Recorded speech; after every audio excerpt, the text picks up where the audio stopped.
Good afternoon.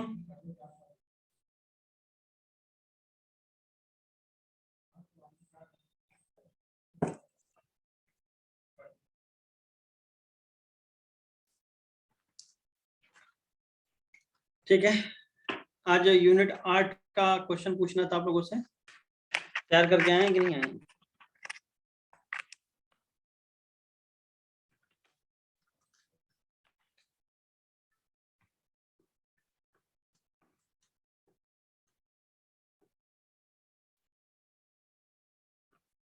बोलिए।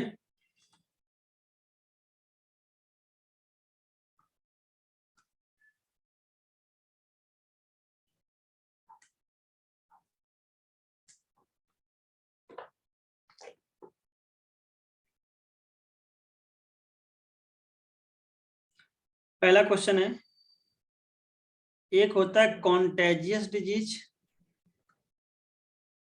और एक होता है नॉन कॉन्टेजियस। बताइए इनमें से कौन कम्युनिकेबल है और कौन नॉन कम्युनिकेबल है?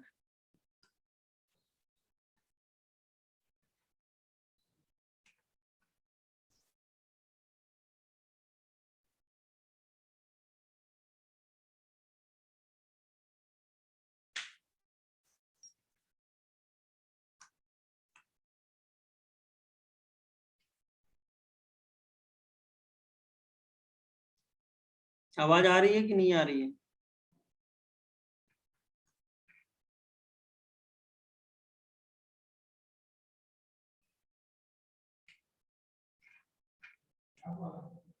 आवाज आ रही है मेरी?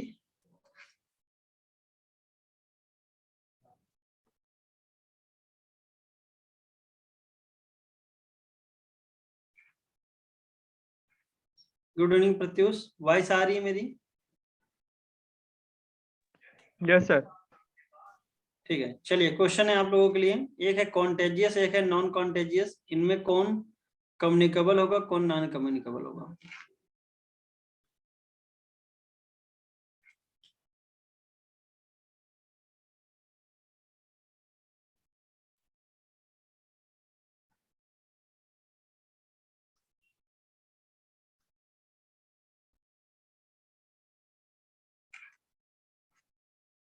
पहला कम्युनिकेबल है, दूसरा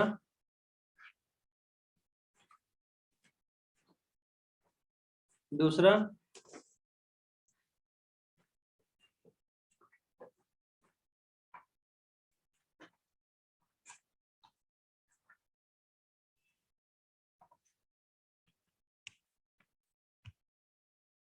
सेकंड नॉन। भैया दोनों कम्युनिकेबल डिजीज है, कॉन्टेजियस हो चाहे नॉन कॉन्टेजियस, दोनों होते हैं बेटा कम्युनिकेबल। ठीक है, क्लियर? अब कहोगे सर ऐसा कैसे? सर नॉन कंटेजियस कैसे? बता रहे हैं ना, दोनों कम्युनिकेबल होते हैं, यानी कि कम्युनिकेट कर सकते हैं हेल्दी से, आपका नॉन हेल्दी से हेल्दी में जा सकते हैं। बस अंतर क्या है, ये डायरेक्ट कांटेक्ट से होता है, डायरेक्ट कांटेक्ट से होता है, और ये थ्रो वेक्टर होता है। ठीक है दोनों कम्युनिकेबल। ठीक है ना,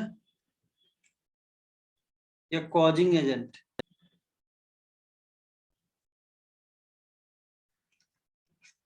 ठीक है, तो एक होता है कॉन्टेजियस, यानी ये डायरेक्ट कांटेक्ट से होता है, ये थ्रो वेक्टर या कॉजिंग एजेंट।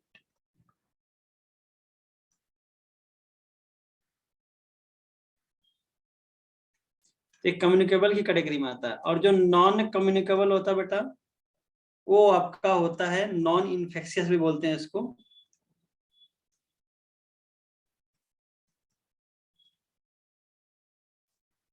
और ये होता है आपका जैसे कि डेफिशिएंसी डिसऑर्डर। ठीक है, जैसे कि एलर्जी हो गया,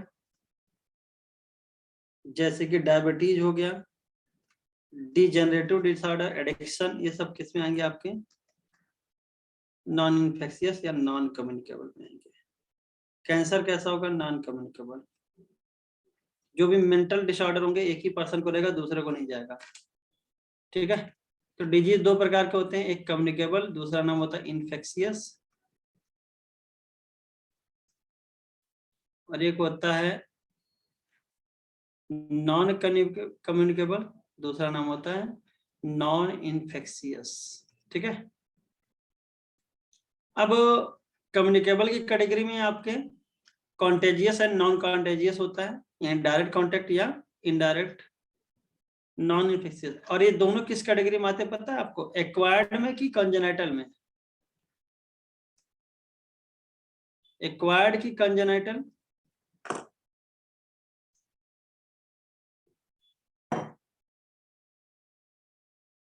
एक्वायर्ड की कंजेनाइटल? पढ़ के आए हो कि नहीं आए हो तुम लोग? बोल ही नहीं रहे हो।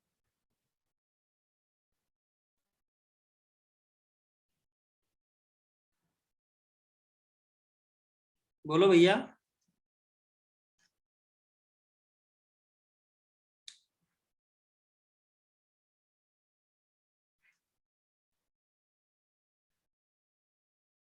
आवाज आ रही है मेरी? हाँ, ये दोनों एक्वायर्ड होते हैं और कंजेनाइटल होता है जेनेटिक डिसऑर्डर, यानी सिंस बर्थ होता है।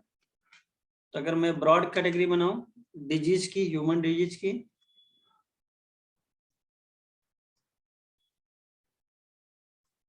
एक होता है कंजेनाइटल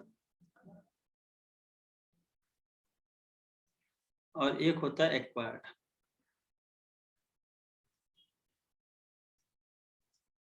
कंजेनाइटल यानी जेनेटिक, और जो बेटा आपका एक्वायर्ड होता है ये आप लाइफ टाइम में एक्वायर्ड करते हो। एक आता है कम्युनिकेबल और एक होता है नॉन कम्युनिकेबल।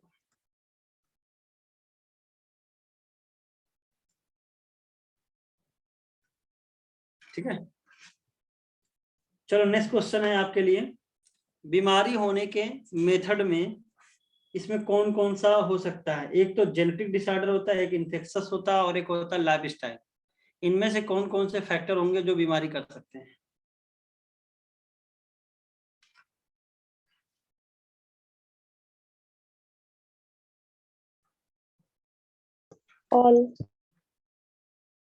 ऑल यानी सारे कर सकते हैं। एनसीईआरटी में पहले जेनेटिक डिसऑर्डर मतलब कि डेफिशिएंसी होगी, जिससे चार जो बच्चा बॉर्न होता है, चाहे इसमें एंजाइम की कमी हो या जीन की हो, चाहे कुछ भी हो। इन्फेक्शन वाला आपको क्लियर हो गया, यानी जेनेटिक में कंजेनाइटल लिख लेना और जो इन्फेक्शियस लिखा होगा वो लिख लेना। और लाइफस्टाइल भी बहुत इंपॉर्टेंट होता है। ठीक है, डबल सर्कुलेशन को किसने देखा था? ब्लड सर्कुलेशन विलियम हार्वे एक साइंटिस्ट लिखे होंगे, उनको याद रख लीजिए आप पहले पेज पे। विलियम हार्वे ये ब्लड सर्कुलेशन के हैं। एक क्वेश्चन और पूछा जाता है कि एक आयुर्वेदा सिस्टम मानता है कौन सा? ब्लैक बाइल, यानी पर्सन विद हाई टेम्परेचर उसको बोलते थे, पित्त पाया जाएगा तो उसमें माना जाता था उसको फीवर है, ब्लैक बाइल वाले, पित्त वाले। Good humour and bad humour hypothesis पहले दिया जाता था, अब ये सब डिस्कार्डेड हो गया है।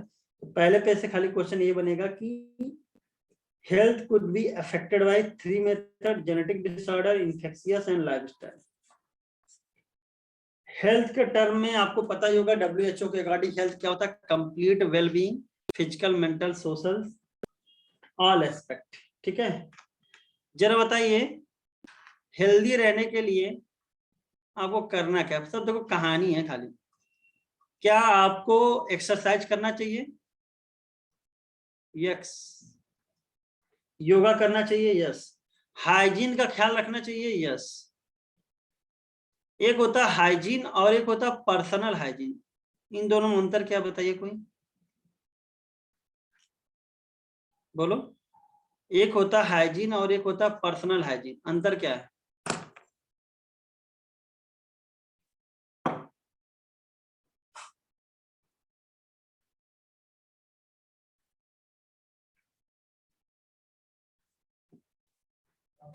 Good evening sir, sorry sir. Good evening. तो हाइजीन मतलब होता है आसपास का ख्याल, जैसे आप जहां रह रहे हो कूड़ा करकट ना हो, नालियां गंदा ना हो, ये सब। और पर्सनल हाइजीन में क्या होता है, खुद के बॉडी का केयर करना, ये कपड़े सही पहनो, साफ पकड़ो, सर धुलो, नाखून काटो, ये सब चीजें आती है पर्सनल हाइजीन में, तो ध्यान रखिएगा। बैलेंस डाइट लेना चाहिए, अवेयरनेस होना चाहिए, इवन वैक्सीनेशन। वैक्सीनेशन प्रोग्राम कितना इंपॉर्टेंट है ये आपसे बेटर कोई जानता नहीं है, ठीक है ना। इन्फेक्शियस, नॉन इन्फेक्शियस, ये सब अभी आपको हमने बता दिया था। तो याद रखना, कॉन्टेंजियस हो चाहे नॉन कॉन्टेंजियस, दोनों कैसे होते हैं, इन्फेक्शियस या कम्युनिकेबल होते हैं। अब बेटा बैक्टीरिया, कुछ एजेंट होते हैं जो आपके कॉजल एजेंट कहलाते हैं। तो एक बीमारी होती है बैक्टीरियल, आपकी एनसीईआरटी स्टार्ट करती है बैक्टीरियल से, तो मैं बीमारी लिखता जाऊंगा, आपको उसके बारे में सब कुछ बताना होगा। तो सबसे पहले बीमारी है टाइफाइड। Salmonella typhi. तो बैक्टीरिया का नाम क्या होता है बेटा, साल्मोनेला टाइफी, ठीक है। और क्या कॉज करता है, फीवर। 2019 में एक क्वेश्चन आया था, टाइफाइड वाज कॉज्ड बाय, ठीक है। अब इसके बाद पूछा जाता है मोड ऑफ ट्रांसमिशन किससे होगा, बॉडी में एंट्री कैसे करेगा। Contaminated food and contaminated food and तो, water. हाँ ये भी तो ये कहते हैं प्रदूषित या दूषित जल और खाने से होता है, कंटामिनेटेड फूड एंड वाटर के जरिए होगा, टाइफाइड ठीक मैरी। है। इसमें फीवर होता है, कितना होता है, 39 to 40 डिग्री सेल्सियस, यानी 40 डिग्री सेंटीग्रेड तक का फीवर होता है, सस्टेन्ड रहता है, बना रहता है फीवर हमेशा। क्या इसमें, अब इसके सिम्टम्स बताइए, चलिए भैया बताइए,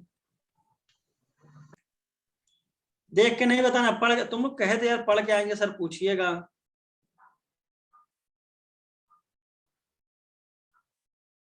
ऐसे नहीं याद करो, कैसे काम चलेगा। लाइक फीवर आता है, और फीवर तो आता है, लिख ही दिए हैं, टेम्परेचर। हेडेक और होता है बताओ, सर, हेडेक होता है, वीकनेस, height सुनो होती है, loss सुनो, होती है, वीकनेस, पूरा वर्ड याद constipation, रखो, loss of pain. appetite, pain भी होता है सर। constipation भी होता है, पेन होता है, तो वीकनेस हो Severe जाएगा, case में भूख हेडेक नहीं हो लगता जाएगा है सर। ना, loss of appetite, loss of कहाँ थे appetite, तुम, loss of appetite, headache and stomach pain. Sir यही था। severe cases में डेथ भी हो जाती है, perforation of intestine। अच्छा सही बात है, तो ये याद रहना चाहिए, ठीक है ना। और क्या इसमें आपका सीवियर केस में हो गया, एक कोई मैरी करके थी, उसका नाम क्या था, टाइफाइड मैरी सर, मैरी बता मलून, दिए। Mary Mallon. Mary Mallon. खाना बनाती थी दूसरे के घर में, गंदे गंदे। Yes yes. अच्छा, एक सिम्टम होता है, एक साइन होता है, साइन वर्ड होता है, एक सिम्टम वर्ड आता है, जो क्या साइन होता है दोनों, वो दिखते हैं, और जो सिम्टम अलग होता है है वो सर। Yes very good. ये 9th क्लास का है वैसे। साइन फिजिशियन देखता है, या हम लोग देखेंगे जो बाहर से दिखता है, नहीं, ऑब्जर्व बाय फिजिशियन। और सिम्टम जो होता है ये ऑब्जर्व बाय या फील बाय पेशेंट। जैसे पेन, पेन साइन है कि सिम्टम है, सिम्टम। सिम्टम है। क्यों भाई, दर्द तो जिसको हो रहा होगा उसी को फील पेशेंट को होगा, होगा ना सर। डॉक्टर को थोड़ी ना होगा, सही है, ठीक है, गुड।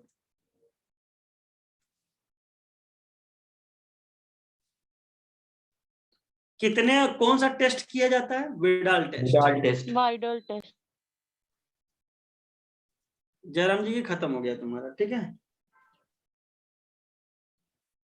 चलिए, अब इसके बाद एक और आता है निमोनिया, दूसरा है बैक्टीरियल। चलो भैया, एक कोई बच्चा हो निमोनिया के बारे में थोड़ी कहानी बोले, बाकी लोग सुने और आगे बढ़े। सर टेम्परेचर 40 है कि 42 है, किसका, टाइफाइड। 39 to 40, 42 तुम्हारा हीट शॉक होता है। Okay sir. Haemophilus influenzae, haemophilus influenzae या स्ट्रेप्टोकोकस न्यूमोनियाई। Yes good.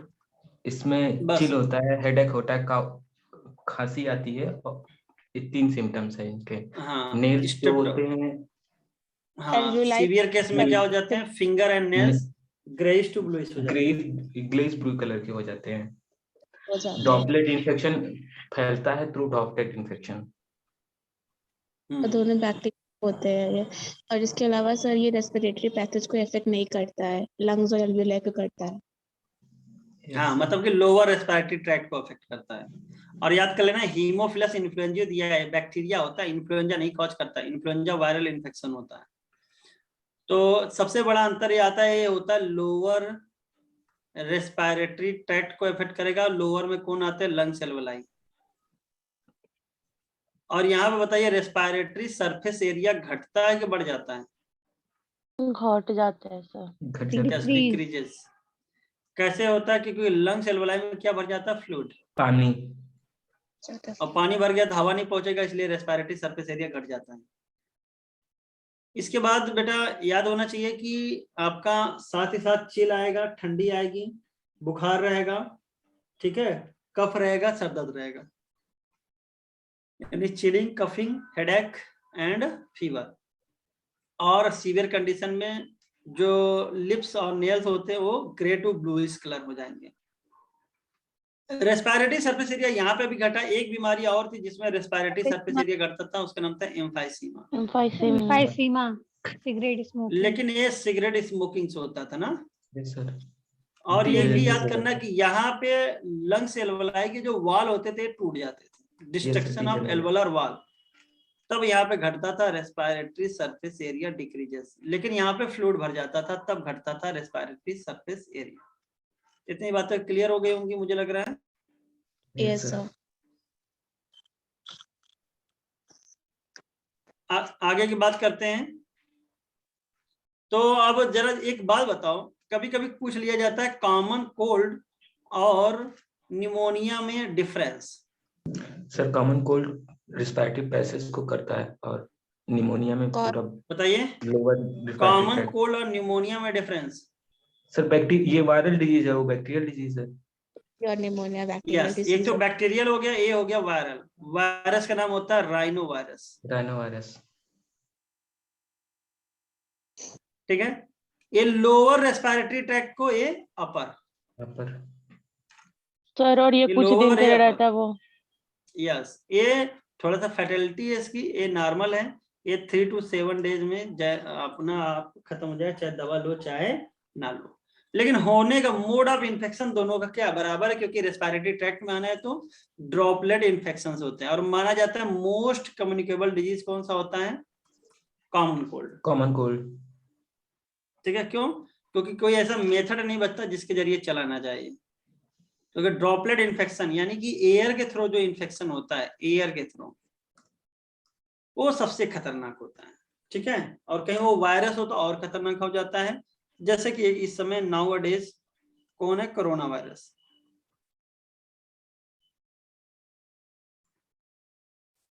तो ये एयर के थ्रू होता है और वायरल है। ऐसे और जो एयर के थ्रू होते हैं, अगर बैक्टीरियल होता है तो उसका रोकथाम कर सकते हो, क्योंकि बैक्टीरिया जल्दी अपने आप को मॉडिफाई नहीं करता है, तो वैक्सीन बना लोगे तो बच जाओगे। लेकिन अगर वायरस है, वो भी आरएनए वायरस है, तो जल्दी जल्दी अपने आप को बदलता रहेगा। जब वैक्सीन बनाओगे फिर नया आ गया, नया वेरिएंट आ गया, नया वेरिएंट आ गया। तो मोस्ट कम्युनिकेबल डिजीज में आपका कॉमन कोल्ड आता है। कोई ऐसा नहीं होगा जिसको कॉमन कोल्ड ना हुआ हो। फिर इसके बाद बेटा कुछ बैक्टीरियल डिजीज दिए गए थे, जैसे कि डिसेंट्री। बताइए डिसेंट्री किससे होता है? तो भैया डिसेंट्री जिस बैक्टीरिया का नाम होता है उससे होता है साइजेला से। साइजेला बैक्टीरिया। इसलिए कभी कभी इस डिसेंट्री को हम लोग साइजेलियोसिस भी बोल देते हैं।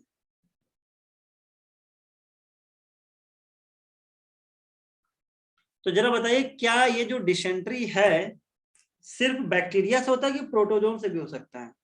प्रोटोजोआ से भी होता है। नाम क्या था उसका? एंड अमीबा हिस्टोलेट का।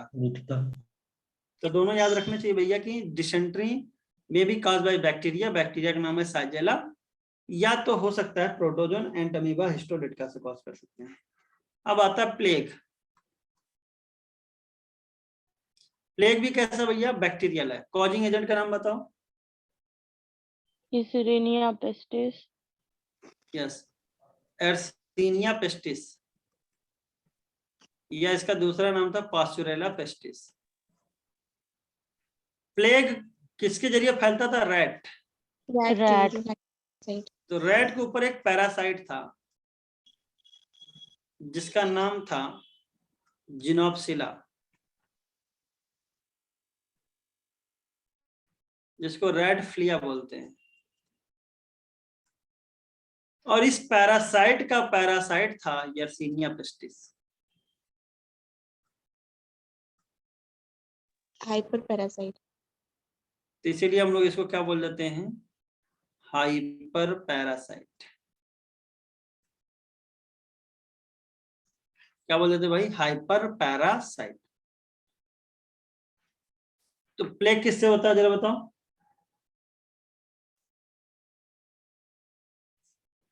बोलो यार। जिससे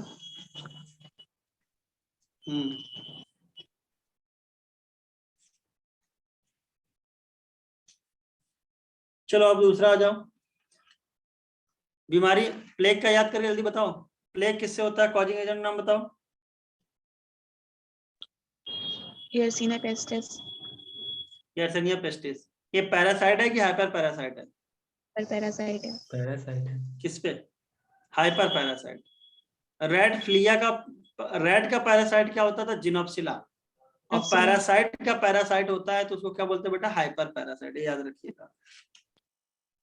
रेड का पैरासाइट होता है जिनोप्सिला आर्थ्रोपोडा है, और इसका पैरासाइट क्या है आपका? Yersinia pestis. यानी ये क्या हो गया आपका? हाइपर पैरासाइट बैक्टीरिया है।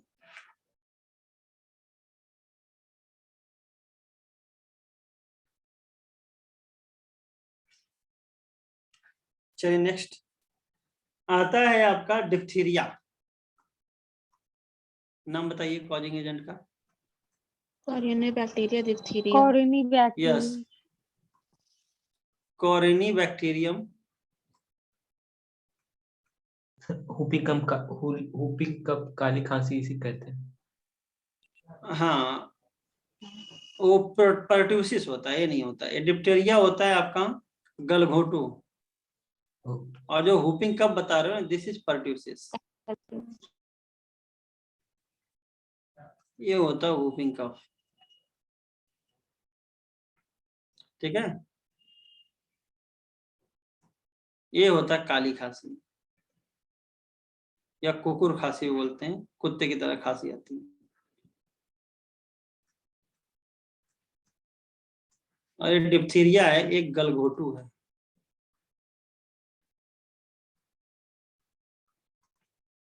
ध्यान रखिए, गलघोटू मतलब गले में आपका सोर थ्रोट हो जाएगा, भारी आवाज हो जाएगी, सांस लेने में दिक्कत होगी। ठीक है, तो जरा बताइए डिप्थीरिया किससे होता है? कॉर्नी बैक्टीरियम डिप्थेरी पूरा नाम है। Corny bacterium diphtheriae. पर्ट्यूसिस दूसरा नाम हुपिकम, इसका कॉजिंग एजेंट ये भी बैक्टीरिया है, उसका नाम होता है बेटा बॉर्डेटेला पर्ट्यूसिस। ठीक है, यस सर। और आता है एक और टिटेनस। ये होता है, यस राइट, क्लॉस्ट्रिडियम टिटेनी।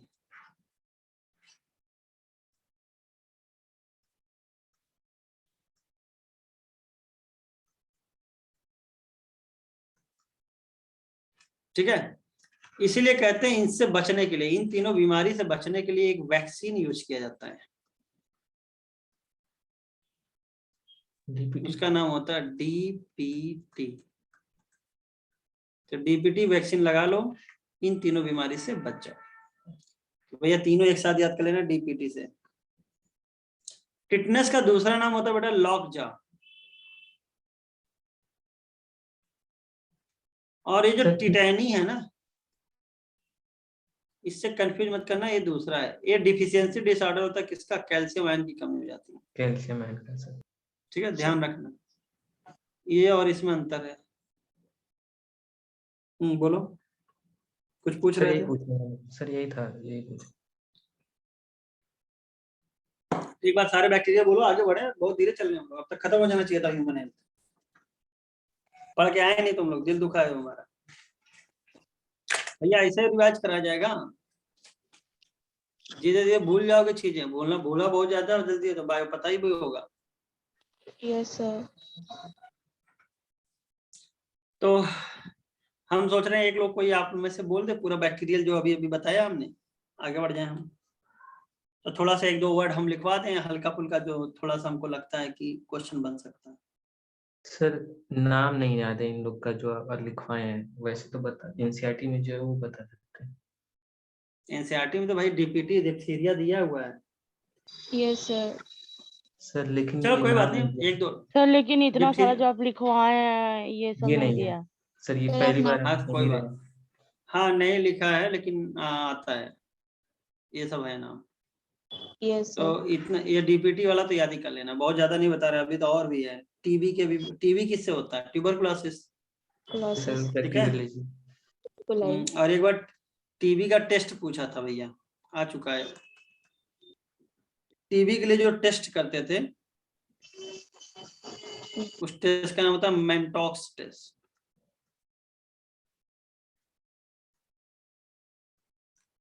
ठीक है।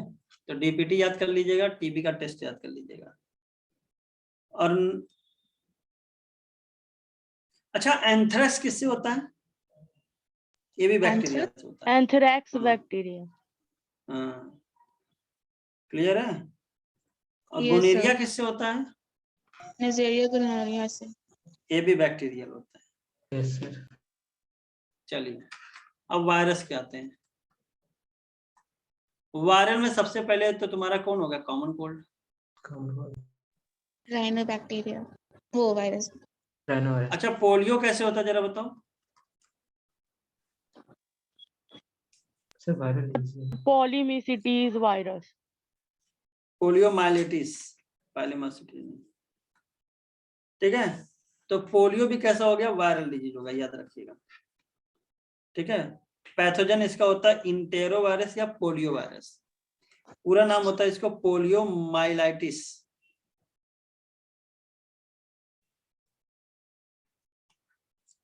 ठीक है। इसमें क्या होता है? पैरालिसिस हो जाता है बच्चों में, इसलिए इसका दूसरा नाम बोलते हैं इन्फेंटाइल पैरालिसिस, इन्फेंटाइल पैरालिसिस, ठीक है। वायरस का नाम होता है इंटेरो वायरस या पोलियो वायरस। इंटेरो मतलब इंट्रान, यानी ये आपके खाने से जाएगा, यानी कंटामिनेटेड वाटर या फूड से जाएगा, ठीक है ना।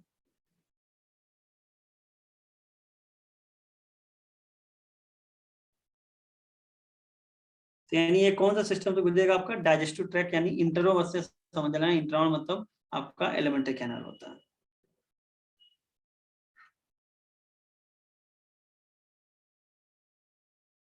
और इसके लिए वैक्सीन यूज किया जाता था, ओरल पोलियो वैक्सीन, आपको याद भी होगा, 2 बूंद जिंदगी की। Rabies, rabies virus. Rabies virus. हाँ, कुत्ते जब काटने कभी में। किसी कुत्ता काट लेता है तो आपको पता होगा उसको, जब गांव वाले इनार मतलब कुआं ले जाके दिखाते थे, तो कुआं देखते ही वो देखता था कि उसमें कुत्ता दिखाई दे रहा, कहता था, यानी उसमें कैसा होगा? पानी से डर होगा, हाइड्रोफोबिया होगा। पैथोजन इसका रेबीज वायरस होता है, बहुत इंपॉर्टेंट नहीं है, याद हो जाएगा फट से। और रेबीज का जो मोड ऑफ इंफेक्शन होता है कैसे होगा? रैबिड एनिमल, रैबिड एनिमल पागल जानवर। यानी पागल जानवरों के काटने से होगा, ठीक है। Biting of rabid animals. और कहते हैं रेबीज 100% फैटल है, मतलब कि अगर इसका इन्फेक्शन हो गया तो जाना जरूरी है, निश्चित है, जयराम जी की हो जाएगा। जिसको भी रेबीज का सिम्टम दिखाई दिया हो गया। इसलिए जैसे कुत्ता काटते हैं लोग क्या करवाते हैं? तुरंत इंजेक्शन लगवाते हैं। अब जरा बताओ, रेबीज इन्फेक्शन में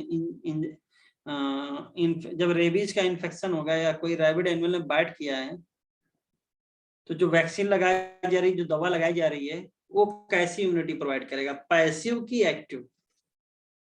पैसिव इम्यूनिटी। पैसिव। बनी बनाई एंटीबॉडीज दी जाएगी, क्योंकि फर्टिलिटी है। तो याद कर लेना, पैसिव इम्यूनिटी उस केस में दिया जाता है जब खतरा ज्यादा हो। सर टिटनेस में भी दिया जाता है पैसिव इम्यूनिटी। यस, खतरा ज्यादा मतलब कि बनाने का समय नहीं है, बना बनाया दे दो, नहीं मर जाएगा। ठीक है, जैसे स्नेक बाइट में दिया जाएगा, जैसे कि टिटनेस में दिया जाएगा, जैसे कि रेबीज में दिया जाएगा। और जब खतरा कम हो और पहले से पता हो कि ये बीमारी तुम्हें हो सकती है, तो क्या किया जाएगा, उसके लिए एक्टिव इम्यूनिटी किया जाता है। यानी पहले से इंजेक्शन देके प्राइमरी इम्यून रिस्पांस क्या कर दिया जाता है, डेवलप कर दिया जाता है। तो आपको हम कहोगे सर एक बात बताइए, क्या हमको नहीं पता था कि सांप काटेगा इसलिए पहले से वैक्सीन लगवा देते हैं? अरे भैया, इस सांप का काटना तो लक बाई चांस है, पागल कुत्ते का काटना लक बाई चांस है। तुमसे हम कहें जरा वैक्सीन लगवा लो पागल कुत्ते वाली, काटेगा कभी तो लगवाओगे तुम? नहीं। कौन लोग लगवाते हैं? जो जिनके पास ऐसे जानवर पालते हैं वो लगवा रहते हैं पहले से। तो भाई ये सब चीजें ध्यान दीजिएगा। एड्स किसके जरिए होता है? HIV virus. एड्स के बारे में तो भैया पूरा दिया ही दिया है। इसके बाद आता है एक आपका हेपेटाइटिस।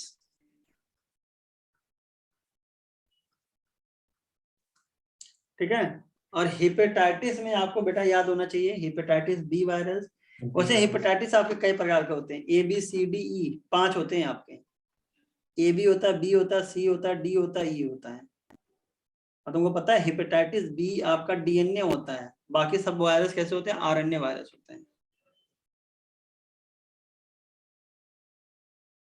और सेक्सुअल कांटेक्ट के जरिए आपका खाली हेपेटाइटिस बी जाता है, बाकी सबका रूट ऑफ इन्फेक्शन अलग अलग होता है। इसीलिए हेपेटाइटिस बी आपने पढ़ा होगा वहां पे जब एसटीआई पढ़ा था, sexually transmitted infections. Yes sir.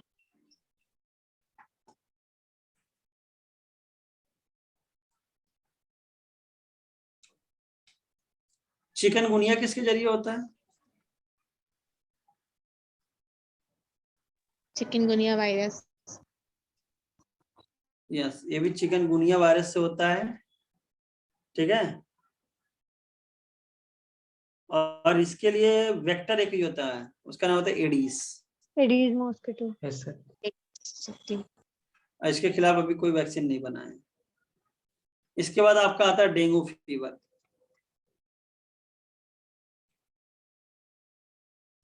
ये डेंगू वायरस बोलते हैं इसके लिए, या फ्लैवी वायरस भी बोलते हैं, फ्लैवी रिबो वायरस। कॉमनली हम लोग इसका नाम डेंगू वायरस भी रख देते हैं। ठीक है, और ये भी फैलता है आपका Aedes mosquito. Tiger mosquito. Aedes Aedes, हाँ वही टाइगर। एडीज इजिप्टाई को ही टाइगर बोलते हैं। ठीक है,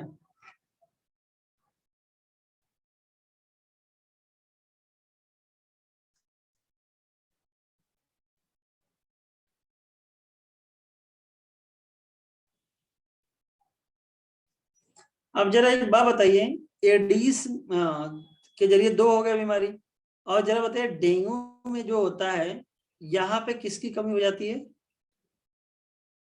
प्लेटलेट्स। यस, प्लेटलेट्स की कमी होने लगती है। तो फीवर ज्यादा हो जाएगा, हेडेक हो जाएगा, आंखों के पीछे पूरे जितने भी ज्वाइंट्स होंगे, मसल्स होंगे, सब में पेन होने लगेगा, भूख नहीं लगेगी, लाल हो जाएंगे, उल्टी आएगी, बितली आएगी, बहुत सारे सिम्टम्स होते हैं, किसी न किसी को हुआ ही होगा। ठीक है, कॉमन कोल्ड।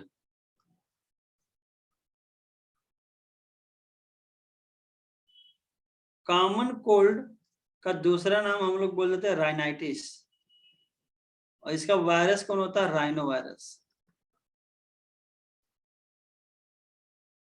वायरस कौन होता है बेटा आपका, राइनो वायरस, ये याद रखिएगा। ड्रॉपलेट इन्फेक्शन से होगा, 3 से 7 दिन बीमारी रहती है, पूरा अच्छे से एंटीबायोटिक दिया है वो देख लीजिएगा। अब उसके बाद एक वैक्सीन के हिसाब से बनाते हैं। एक होता है मम्स, एक होता है मीजल्स, और एक होता है रूबेला। मम्स के लिए जो, हाँ, इसके लिए होता है पैरामिक्सो वायरस। और कौन सा सलाइवरी ग्लैंड? पैरोटिड। यस, ये आपका करता है पैरोटिड नामक सलाइवरी ग्लैंड को, ठीक है। और जो मीजल्स होता है ये होता है बेटा आपका रूबियोला वायरस है।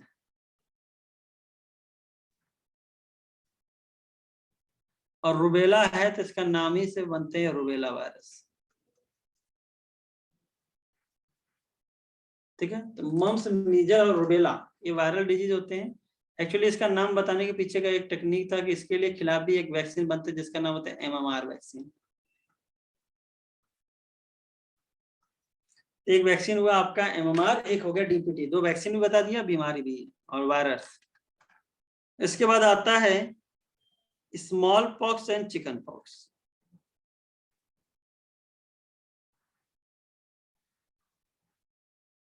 Small pox and chicken pox, देखो इसको कैसे याद करोगे। तो भैया जो चिकन पॉक्स है इसमें देखो C है, इसका भी जो होगा तो हाँ, तो वो भी C वाला आएगा, नहीं वेरिसेला वायरस। और स्मॉल पॉक्स में C नहीं है तो बस ये वेरी ही रहेगा, C की जगह वो लग जाएगा, वेरियोला वायरस, ठीक है। तो स्मॉल पॉक्स किससे होता है? वेरियोला से होता है। और चिकन पॉक्स किससे होता है? आपका वेरिसेला से, ठीक है। और बताओ कंप्लीटली इरेडिकेटेड कौन है? Small pox. कंप्लीटली इरेडिकेटेड का मतलब क्या होता है? समूल नष्ट हो चुका है इंडिया से। इसके आगे लिख सकते हो, हाँ, कंप्लीटली इरेडिकेटेड फ्रॉम इंडिया। अब पोलियो के जो बोल रहे हो, एक्चुअली इंडिया ने तो घोषित कर दिया है, लेकिन जब तक कहते हैं ना फॉरेन वाले ना घोषित तब तक किताबों वगैरह नहीं आता। तो हमारे किताब में तो पुराना डाटा ही दिया रहता, तो आपको यही याद करना है, स्मॉल पॉक्स। तो भैया आपको इतने तो याद ही होने चाहिए, कॉमन कोल्ड, राइनो वायरस से, पोलियोमाइलिटिस, इन्फेंटाइल पैरालिसिस बोलते हैं, इंटरो वायरस या पोलियो वायरस। रेबीज का दूसरा नाम हाइड्रोफोबिया होता है, रेबीज वायरस होता है। रेबिड पागल जानवर के काटने से होता है, 100% फर्टिलिटी होती है। और यहाँ पे जो वैक्सीन यूज किया जाता है वो कैसा होता है? Passive immunity. एड्स आपका HIV वायरस से होता है। हेपेटाइटिस आपका, हेपेटाइटिस की कई कैटेगरी होती है जिसमें हेपेटाइटिस B मेन है, तो उसी के नाम पर रख देंगे hepatitis B virus. Chikungunya virus से होता है। एडिस डेंगू वायरस फ्लैवी वायरस से होता है। एडिस एडिटाई। कॉमन कोल्ड आपका राइनाइटिस होता है, राइनो वायरस होता है। 3 से 7 दिन में आराम से ठीक हो जाता है। MMR vaccine mumps, measles, rubella. Mumps होता है पैरोटिड नामक सलाइवरी ग्लैंड का वायरल इन्फेक्शन होता है, स्वेलिंग हो जाती है। कितने सलाइवरी ग्लैंड पाए जाते हैं हमारे? 3 पेयर। 3 पेयर। 3 पेयर और 6 इन नंबर। रूबेला आपका रूबेला वायरस से होता है, तो मीजल्स देखो रूबियोला हो जाएगा। चिकन पॉक्स वेरिसेला होता है, स्मॉल पॉक्स वेरियोला होगा। ऐसे आप याद कर सकते हो, हमने बहुत बार ऐसे याद कराया था, तो 1-2 बार आप याद करोगे तो याद हो जाएगा। MMR small pox, chicken pox में C है तो वेरिसेला, तो दूसरा भाई स्मॉल पॉक्स होगा तो O लगा दे, वेरियोला। रूबेला है तो दूसरा भाई आपका क्या है? मीजल्स, तो रूबियोला हो जाएगा। इसके बाद आपका क्या खाली यही दिया गया? अरे नहीं भैया, आपके बता रहे हैं। एक है सार्स कोरोना वायरस, एक किताब में दिया है, बहुत पुराना है, सार्स कोरोना वायरस। ये नया कोरोना वायरस थोड़ी ना है। इसका नाम था severe acute respiratory syndrome corona virus, ठीक है।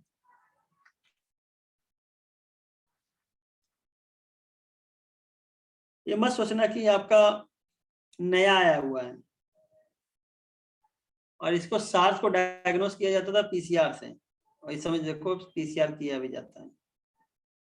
एक और आया था बेटा आपका स्वाइन फ्लू, याद आ रहा है? तो स्वाइन फ्लू होता है यस सर। H1N1 से, H1N1 से। जेनाइटल हर्पिस किससे होता था उस दिन अभी बताया था लास्ट लेक्चर में।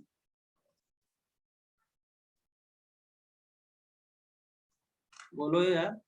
तो हम तो आपको एडवाइस देंगे कि सारे जो वायरस हैं एक साथ, वायरल बैक्टीरियल सब रख लीजिए। हाँ यस राजीव, H5N1 होता है बर्ड फ्लू, बगल में लिख लो, वहां पे काम आएगा। जो बर्ड्स फ्लू होता है ये होता है आपका H5N1 वायरस, और H1N1 से होता है आपका स्वाइन फ्लू। जेनाइटल हर्पिस होता है हर्पिस सिम्प्लेक्स वायरस से, और एक और बच्चा आपका लास्ट जेनाइटल वार्ड्स, ये होता है आपका human papilloma virus, HPV।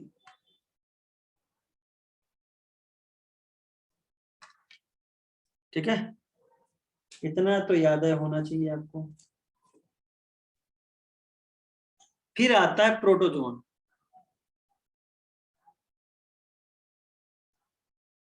Protozoan में सबसे पहले आता है आपका स्लीपिंग सिकनेस, किससे होता है जरा बताओ? ट्रिपैनोसोमा। यस, ट्रिपैनोसोमा गैम्बियन से होता है। वेक्टर क्या होता है? ग्लॉसिना पैल्पैलिस। यस, ग्लॉसिना पैल्पेलिस, या दूसरा नाम क्या होता है उसका? CC fly. हाँ ये भी याद होना चाहिए। फिर उसके बाद दूसरा आता है आपका मलेरिया, बड़ा खतरनाक। कॉजिंग एजेंट मलेरिया का क्या होता है आपका? प्लाज्मोडियम। प्लाज्मोडियम। ठीक है, अब ये कहते हैं ये जो प्लाज्मोडियम है स्पोरोजोन ग्रुप में आता है, और एक कैसा पैरासाइट है, मोनोजेनेटिक की digenetic? Digenetic. Digenetic. Human being और आपका इसका मॉस्किटो। Female Anopheles. ठीक है, अब पूछा जाता है भैया यहाँ पे सबसे बड़ा क्वेश्चन, प्राइमरी होस्ट और सेकेंडरी होस्ट, जो कि पुराना है, उस पर डिबेट मत करना हमसे। ठीक है, हम दोनों चीज तुम्हें एक्सप्लेन कर सकते हैं, लेकिन डिबेटेबल मत रखिएगा।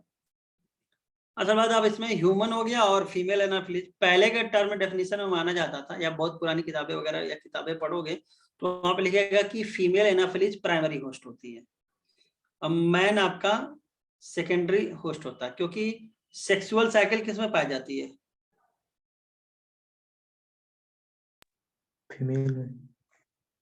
आरबीसी। अरे मतलब ह्यूमन में कहाँ पाई जाती है भैया? फर्टिलाइजेशन कहाँ होता है? ह्यूमन आरबीसी में गैमेट।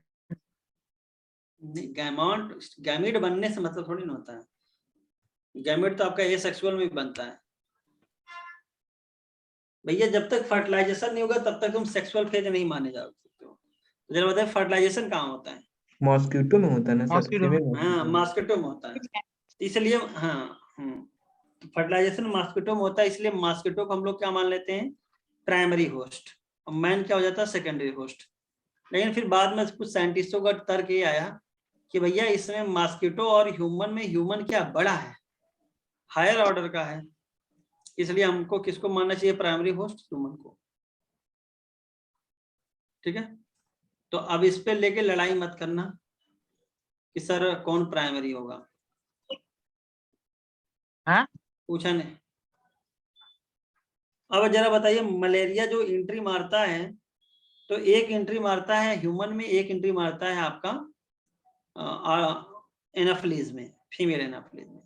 तो मलेरिया पूछा जाता है enters in human body as, entering stage क्या होगी, या बोलते हैं इन्फेक्टिव स्टेज क्या होगी? तो उसको बोलते हैं स्पोरोजोइट। यही क्वेश्चन बनते हैं, स्पोरोजोइट। और फिर पूछा जाता है infective stage for female Anopheles, वो क्या होगा? तो हो जाता गैमोन्ट स्टेज या गैमेटोसाइट।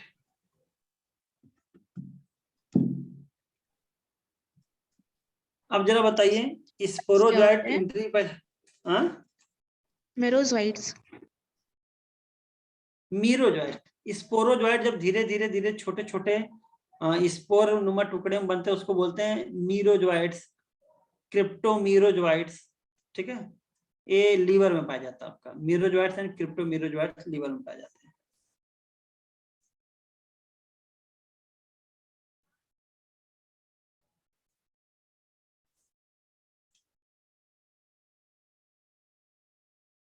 जब बताए लीवर में जो रिप्रोडक्शन होता है यानी नंबर ऑफ स्पोरोजोइट बढ़ते हैं, ये किसके जरिए बढ़ते हैं? एसेक्सुअल के जरिए। एसेक्सुअली।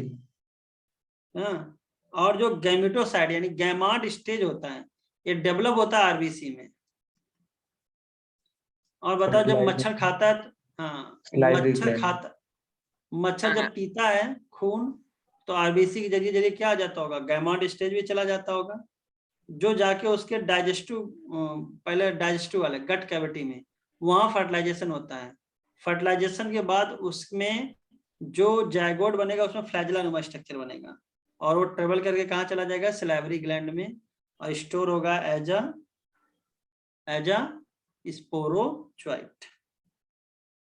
सर एनसीईआरटी में लिखा है sexual stage gametocyte develop in red blood cell. तो हमने भी तो ये लिखा है, का अलग से लिखा है, क्या लिखा है? हाँ गैमाउंट स्टेज यानी गैमेटोसाइट स्टेज कहाँ होता है? आरबीसी में। लेकिन फर्टिलाइजेशन कहाँ होता है? Fertilization mosquito. तो वही तो हम भी बोल रहे हैं, हम कहा अलग से बोल रहे हैं। तो आपको इतना तो याद ही होना चाहिए।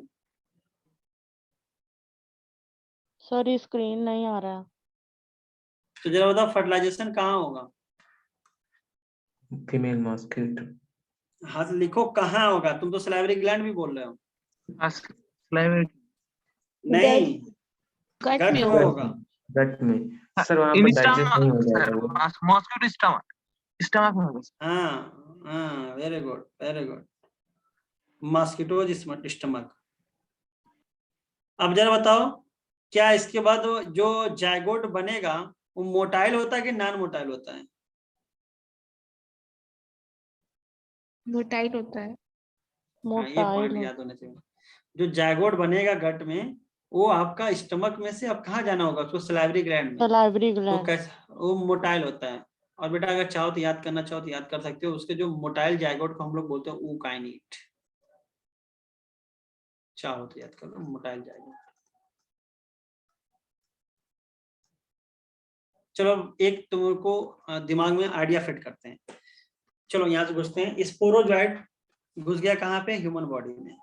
ह्यूमन बॉडी में जब स्पोरोजोइट गया तो लीवर को अटैक किया। कैसे रिप्रोड्यूस किया? एसेक्सुअली। वही ढेर सारे मीरोजोइट बने होंगे। फिर वो कहाँ गया होगा? तुम्हारा आरबीसी में। आरबीसी में भी रिप्रोडक्शन कैसे हुआ होगा? एसेक्सुअल रिप्रोडक्शन हुआ होगा। आरबीसी बस्ट हो गई होगी, निकला होगा हीमोजॉइन ग्रेन्यूल्स और गैमेटोसाइट। हीमोजॉइन ग्रेन्यूल्स की वजह से क्या आता है? फीवर, चिल, कपकपी, ये सब जो सिम्टम्स आते हैं वो आते हैं। अब जब कोई फीमेल एनाफिली जाके ब्लड को सक करेगी तो वहां से आरबीसी के जरिए जरिए गैमेटोसाइट या गैमॉन स्टेज भी आ जाएगा। अब गैमेटोसाइट या गैमॉन आपके पहुंचेंगे स्टमक में। स्टमक में होगा फर्टिलाइजेशन, बनेगा जायगोट। अब ये जायगोट को जाना है ट्रेवल करके कहाँ पे? आपके सलाइवरी ग्लैंड में। तो यानी वहां से जब वहां तक जाएंगे तो आपको पता होगा कि इसमें थोड़ा सा मोटिलिटी आनी चाहिए। तो कौन सा स्टेज बनेगा? ऊकाइनेट या मोटाइल। ठीक है, अब ऊकाइनेट मूव्स करेगा, पहले क्या करेगा? स्टमक वाल को तोड़ेगा और ये चेंज हो जाएगा उस सिस्ट में, और ये आगे जाके बढ़ जाएगा तुम्हारे कहाँ पे? गट बॉडी कैविटी से पहुंच जाएगा सलाइवरी ग्लैंड, स्पोरोजोइट। तो भाई तुम्हारे एनसीईआरटी में जो बना है जायगोट बना होगा ना, जायगोट के बाद वहां पे मेंशन कर लेना मोटाइल जायगोट इज ऊकाइनेट। तो एक क्वेश्चन पूछा जाता है, तो मोटाइल जायगोट कहाँ पाया जाएगा? बोलो। प्लाज्मोडियम में। अरे प्लाज्मोडियम में ही पाया जाएगा, ये तो सारी प्लाज्मोडियम की लाइफ स्टेज है। अरे ह्यूमन में पाया जाएगा, फीमेल एनाफिलीज में ही पूछा। फीमेल एनाफिलीज में। अच्छा, अब प्लाज्मोडियम की कई सारी स्पीसीज हैं। एक है प्लाज्मोडियम फैल्सीफेरम, एक है प्लाज्मोडियम मलरी, एक है प्लाज्मोडियम ओवेल्स और एक है प्लाज्मोडियम वाइवेक्स। तो इसमें खतरनाक कौन होगा? Plasmodium falciparum. एफ से फैटल भी होता है, यानी सबसे खतरनाक होगा। ठीक है,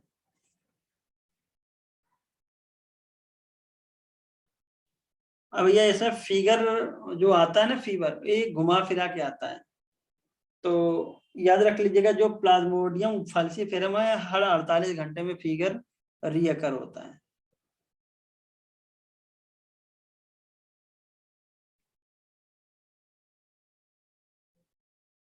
पहले तो भैया बहुत बताया जाता था, अब इतना नहीं। अच्छा, अगर मलेरिया का कंट्रोल करना होगा तो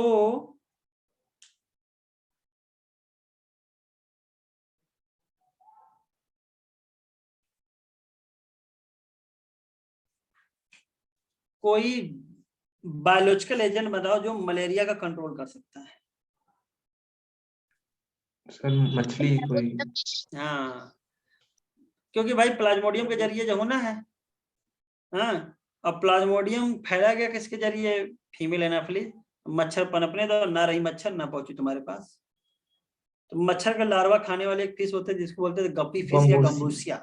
गंबूसिया। ठीक है। और फिर यही दुनियादारी बोला जाता था कि भाई मिट्टी के तेल का छिड़काव करो, पानी ना ठहरने दो, मस्कीटो नेट का यूज करो, ओडोनिल लगाओ, ऑल आउट लगाओ, दुनियादारी करो, ये सब चीजें। एक ड्रग बनाया जाता था जिसका नाम था क्यूनिन। ठीक है। और ये बनाया जाता था बार्क ऑफ ट्री। बताओ कौन सा ट्री था? चिलगोजा तुमको खिला रहे हैं। चिलगोजा खाएंगे। चिलगोजा यहाँ कहाँ आ गया? सर नीम। नीम नहीं, क्यूनिन भैया, नीम नहीं पूछ रहे हैं, क्यूनिन। ये इसको बोलते हैं anti malarial drug. Sir south America में पाया जाता है, उधर क्या पता नहीं। हाँ, लिख लो भैया, छोड़ो। बार्क ऑफ सिनकोना ट्री, ये पुराना है लेकिन मैं भी पूछ सकता हूँ। Bark of cinchona tree, cinchona official से निकलता है। ठीक है।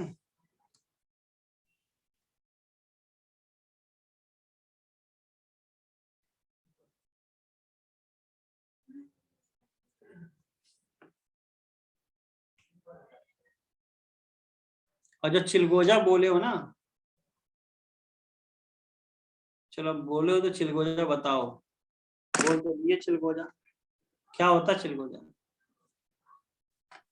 पुराने पाइनस होता संस्कार है। हाँ, पाइनस जिराडियाना से निकलता है।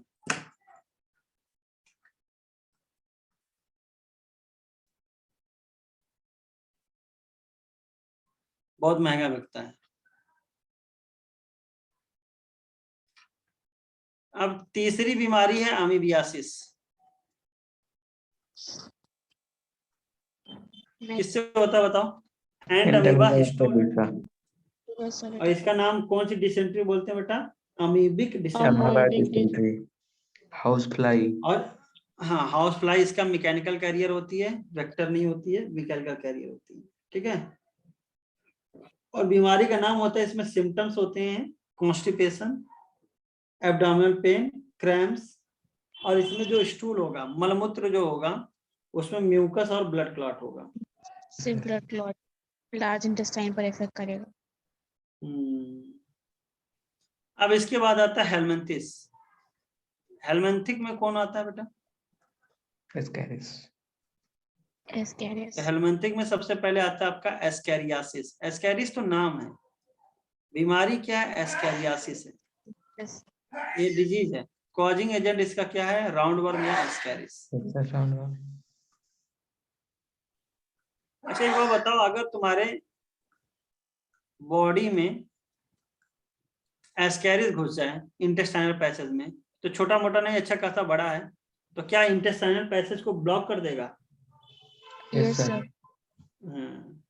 ब्लीडिंग और का जब करेगा, ब्लॉक कर देगा तो मस्कुलर पेन होगा, ब्लीडिंग होगी, फीवर हो जाएगा, और एक बड़ा खतरनाक इसकी बीमारी का नाम होता है एनीमिया। एनीमिया मतलब होता है कि हीमोग्लोबिन की कमी होना, यानी आरबीसी की कमी होना। तो एक बात बताओ यार, ये तो काम कर रहा है तुम्हारा डाइजेस्टिव ट्रैक्ट में, तो एनीमिया कहाँ से कर दिया? सर लीकेज जो Hooks पैसे suckers को होते हैं। ब्लॉक करेगा। नहीं, ऐसा इंटरनल कुछ ब्लीडिंग सर, इंटरनल ब्लीडिंग होती है तो Sir, एस्कैरिस की इंटरनल जो ब्लीडिंग होती फीकल हाँ, के थ्रू उसके जो जरिए। ब्लड बहने अरे लगता है। ब्लड तो फिर एनीमिया हाँ, हो वो जाता ठीक है। है, लेकिन साथ साथ ये आयरन के एब्जॉर्प्शन को भी डिफेक्ट करता है। अब बताओ आयरन नहीं हुआ तो क्या हीमोग्लोबिन बन जाएगा? नहीं सर।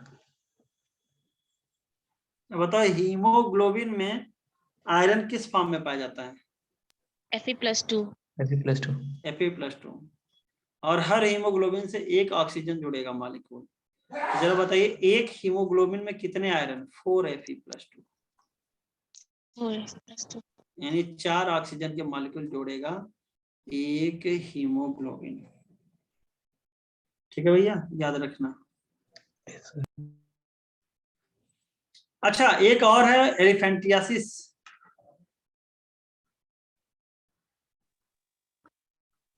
हाथी पाव। ये किसके? हाँ Filarial worm ये हमने बोला था ना, फैलेरियल वर्म होता है, वुचेरेरिया ब्रैंकप्टाई या मलाई से होता है। और याद करो आपका जो टिश्यू कैसे बना था, मैंने कई बार आप लोगों को बताया होगा। टिश्यू बनाने के लिए खाली सेल आप ग्रुप होना जरूरी नहीं होता है, उनके आसपास क्या होना चाहिए? बॉडी फ्लूइड या टिश्यू फ्लूइड होना चाहिए। और ये जो टिश्यू फ्लूइड है ये कौन बनाता है? ब्लड वेसल बनाती है। ब्लड कैपिलरी से कंटिन्यूअस ब्लड क्या होता रहता है? छनता रहता है, जो यहाँ पे ऑक्सीजन न्यूट्रिएंट पहुंचाता है। तो यहाँ से आपको समझ में आएगा। सर एक बात बताइए, अगर कंटिन्यूअस ब्लड से प्लाज्मा छनेगा तो टिश्यू फ्लूइड का अमाउंट बढ़ रहा होगा और ब्लड का अमाउंट घट रहा होगा। लेकिन हम लोग तो बोलते हैं ब्लड का वॉल्यूम फिक्स होता है, यानी इस पे एक अलग से वेसल आती होगी जिसका नाम होता है लिम्फेटिक वेसल। क्या नाम होता होगा बेटा? लिम्फेटिक वेसल, जो दोबारा ब्लड में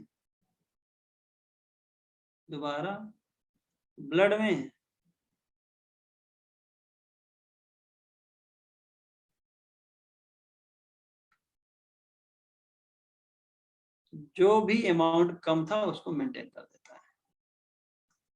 ठीक है, तो ये हो गया ब्लड वेसल या ब्लड कैपिलरीज।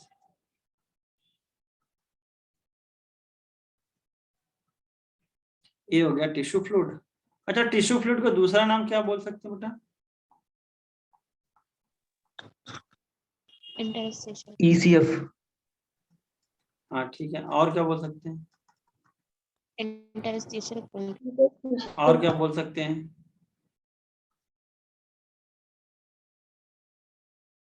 ये जो ड्रेनेज का काम किया इसका नाम लिम्फ वेसल, यस लिम्फ बोल सकते हैं। इसका नाम होता था लिम्फेटिक वेसल या लिम्फ वेसल, और इसके अंदर जो टिश्यू फ्लूइड होता है उसका नाम होता है लिम्फ। एक्चुअली लिम्फ को ही हम लोग बोल देते हैं टिश्यू फ्लूइड। तो ये जो लिम्फ जो एक्स्ट्रा टिश्यू फ्लूइड होगा ये लिम्फ बन के फिर दोबारा ब्लड में आ जाएगा। तो यहाँ तो तुम्हें फीलिंग आ गई, यस सर हमें अब लग रहा है कि टिश्यू की भी जरूरत, यानी सेल को, सारे सेल को ऑक्सीजन मिल गया, सारे सेल को नरिशमेंट मिल गया, सारे सेल ने अपना CO2 और नाइट्रोजनस वेस्ट दोबारा ब्लड में पहुंचा भी दिया। ब्लड का भी अमाउंट मेंटेन रहा और टिश्यू का भी अमाउंट मेंटेन रहा। अब शैतानी क्या हुई, यहाँ पे ढेर सारे, मान लो अगर तुम्हारे ढेर सारे वुचेरेरिया ब्रैंकप्टाई या मलाई अगर रहेंगे तो ये बताओ लिम्फेटिक वेसल का चैनल खुला रहेगा कि ब्लॉक हो जाएगा? चोक हो जाएगा। चोक हो जाएगा। और जब चोक हो जाएगा तो ये एक्स्ट्रा टिश्यू फ्लूइड क्या दोबारा ब्लड में पहुंचेंगे? नहीं पहुंचेंगे। इसका मतलब कि आपके बॉडी के अंदर टिश्यू फ्लूइड बढ़ता जाएगा, बढ़ता जाएगा, बढ़ता जाएगा।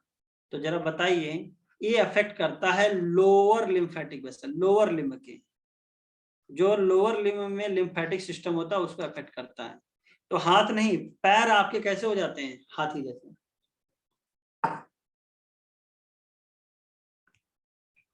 क्या ये जेनिटेलिया को भी अफेक्ट करता है क्या? Yes sir.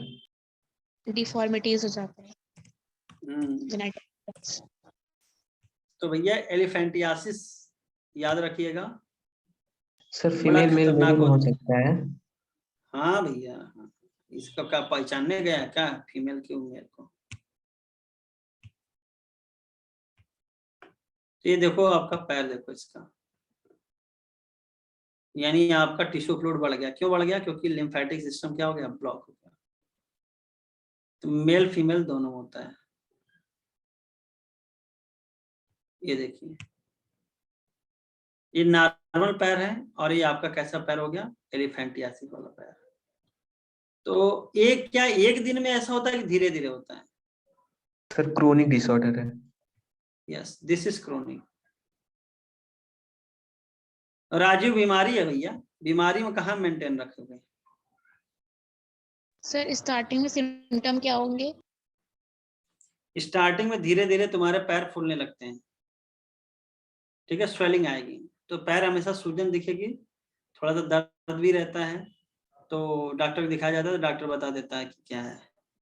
सर वो तो हार्ट के पेशेंट को भी स्वेलिंग होती है पैर में, मतलब परमानेंटली right. होती है। वो समझ में आ जाता है बेटा, सिम्टम्स और भी होते हैं उसके, एक दो सिम्टम थोड़ी ना होते हैं।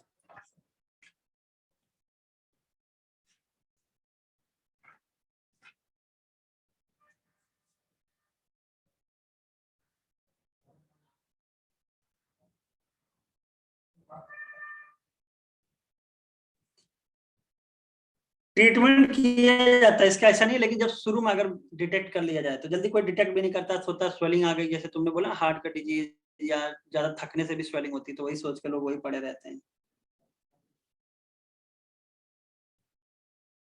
और इसके लिए खाया जाता है अल्बेंडाजोल। और कहोगे सर ये तो हम खाएं मेट्राजोल, अल्बेंडाजोल। अच्छा, ये तो चलो हो गया, ये तो हमने क्लियर भी कर दिया आपको। एक आपका प्रोटोजोन का एक और पूछा जाता है भाई, बबेसियोसिस। ये बड़ा इंपॉर्टेंट है, आया हुआ है, बता दे रहे ईयर कौन सा आया था, ये आया था 2015 में, बबेसियोसिस।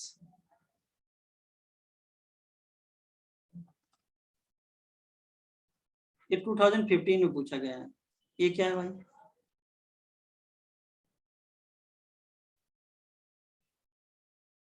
सर बोलो नहीं भैया। पता। बहुत बढ़िया, नहीं पता सर। ये हम बता चुके हैं तुम लोग को। नहीं सर, नो अरे सर नहीं ऐसा हो ही नहीं, नहीं अरे सर, नहीं हमने बताया। कहीं ना कहीं जरूर बताया होगा, ऐसा हो नहीं सकता। सर प्रोटोजोन डिजीज है। हाँ बोलो, नहीं बताया? सर प्रोटोजोन डिजीज है। हाँ तो ये तो अभी हमें ही बोला प्रोटोजोन है। पूछ रही थी सर, आपने बताया नहीं था ये। लिख लो, कॉज्ड बाय प्रोटोजोन बबेसिया पैरासाइट से होता है, कॉज्ड बाय बबेसिया।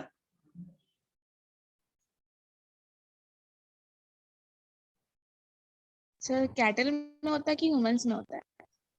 ह्यूमंस में। ये नीट में मैच द फॉलोइंग में आया हुआ है सर, लेकिन तो हम तो ईयर कहाँ लिख रहे हैं, 2015 लिखे हैं कि नहीं लिखे हैं?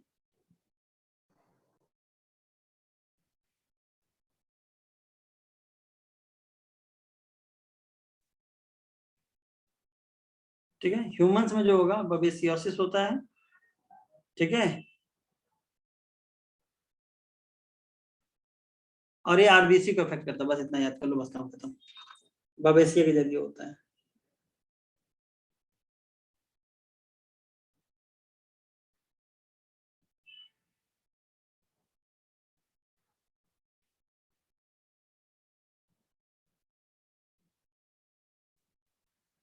इसके बाद एक आता है ट्यूबरकुलोसिस, व्हूपिंग कफ, डिप्टीरिया, पोलियो, ये 2015 में आया था।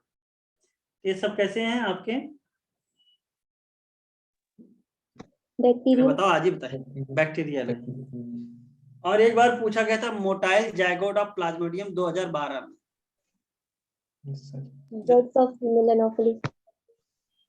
ये देख क्वेश्चन क्या था, पहले क्वेश्चन तो देख लो, 2012 में ना।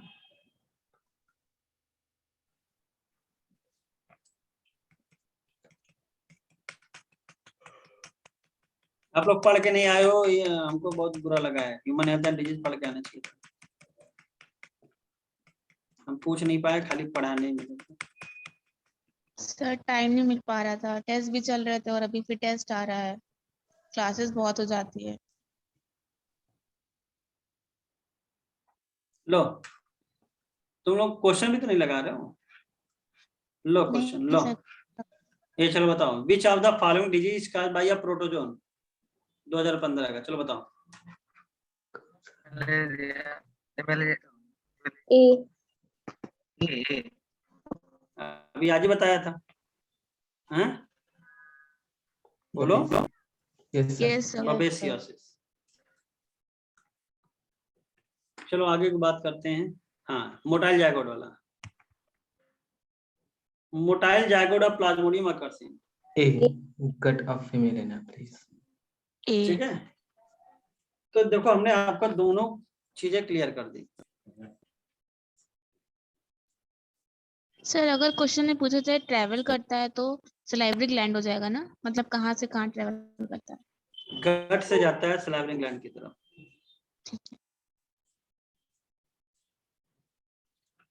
फिर एक क्वेश्चन और आया था, लार्जेस्ट परसेंटेज ऑफ इम्यूनोग्लोब्युलिन, सबसे ज्यादा संख्या में कौन? अभी तो वो पहुंचे नहीं तो उसको क्या छेड़े। IgG।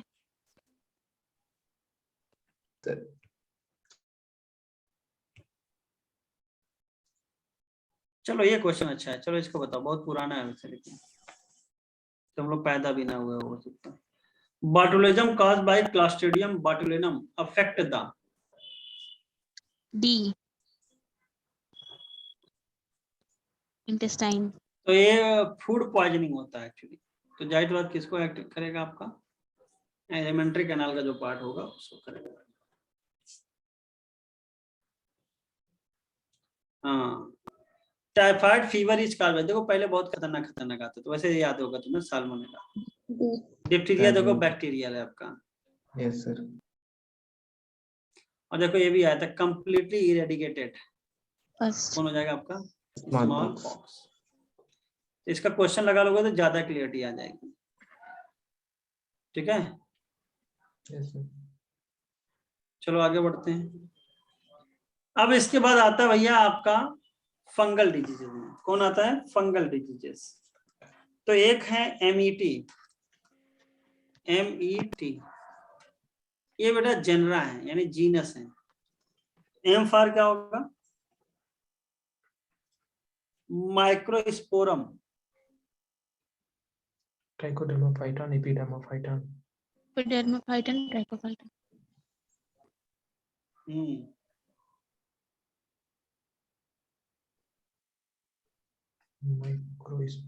Microsporum, epidermophyton and trichophyton, ये जेनरा होते हैं जो कॉज करते हैं रिंग वर्म। Yes sir. और इसका दूसरा नाम क्या होता है? टीनिया भी। रिंग वर्म का दूसरा नाम होता है टीनिया, ये भी याद रखना। ठीक है, यस सर।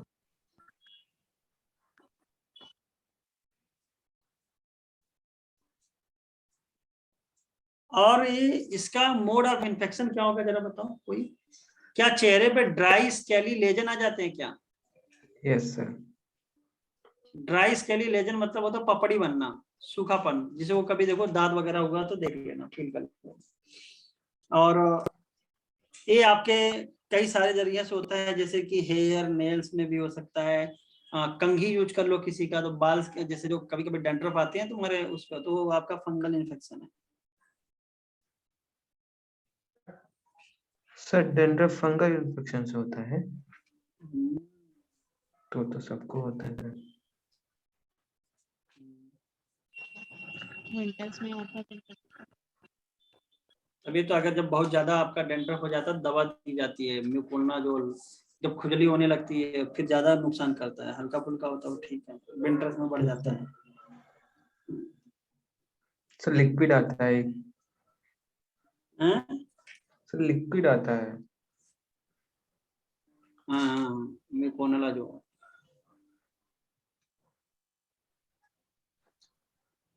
अब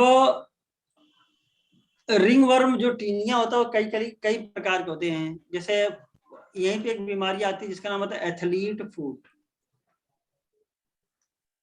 एक क्वेश्चन पूछा जाता है एथलीट फूट किसके जरिए होगा, तो क्या बताओगे? टीनिया पेडिस की वजह हाँ, टीनिया पेडिसियस। और बार्बर स्विच किसके जरिए होता है? Tinea barbae. से। Tinea barbae. सर नाम बता दिए एथलीट फूड वाला। टीनिया पीडिस।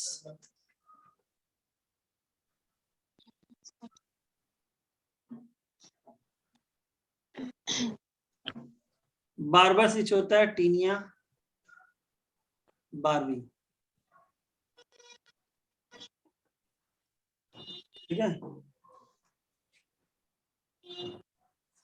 अच्छा, ये तो इन पर्सनल हाइजीन का बहुत ज्यादा ख्याल रखना पड़ता है इस केस में, फंगल इन्फेक्शन में। सर नहाना होना। अरे नहाना पर्सनल हाइजीन नहीं होता है, तो नहाएगा ही, हर बंदा नहाता है, यानी सब कोई पर्सनल हाइजीन का ख्याल रखता है कैसा? पर्सनल हाइजीन का मतलब होता है whatever thing you are using don't let to use another person. जैसे कि तुम लोग रूम में रहते हो, तो तुम्हारा टॉयलेट तुम्हारा रूम पार्टनर भी यूज कर रहा है, तुम भी यूज कर रहे हो। अब मान लो तुम्हारे रूम पार्टनर को यही इसी फंगल इन्फेक्शन कोई है, तो तुम्हें पकड़ने की चांस बढ़ जाएगा। वही कॉम्ब, चलो तुम लोग थोड़ा सा चालाक हो गए हो, थोड़ा सा आदमी कहते हैं ना पर्सनल हाइजीन सीख गया है, तो टॉवेल तो नहीं यूज करते हैं एक दूसरे का, लोग अपना अपना यूज करते हैं। और सोप साबुन भी अपना अपना यूज करते हैं, यहाँ तक तो तुम लोग, लेकिन कम कंघी तो सब एक ही लोग यूज करते होंगे, दोनों ले धमाधम होती बाहर। नहीं कंघी, हाँ नहीं होती है, कंघी कोई खरीदता ही नहीं है। कंघी नहीं होती, बताओ। तो थोड़ा सा लड़के तो थोड़ा सा निठल्ले टाइप के होते हैं, तो पर्सनल हाइजीन का ख्याल उतना कम ही रखते हैं। लड़कियां थोड़ा बहुत चालाक होती है, तो अपना करके रख लेती हैं। तो भाई पर्सनल हाइजीन का ख्याल रखिए। बस खत्म हो गया तुम्हारा डिजीज, अब आगे बढ़ते हैं। मेन भैया यही था, आपको याद होना चाहिए था। अब आता है इम्यूनिटी। इम्यूनिटी से पहले आता है आपका, एक होता है इनेट और एक होता है आपका एक्वायर्ड। अंतर क्या है जरा बताइए। अरे इनेट मतलब सिंस बर्थ,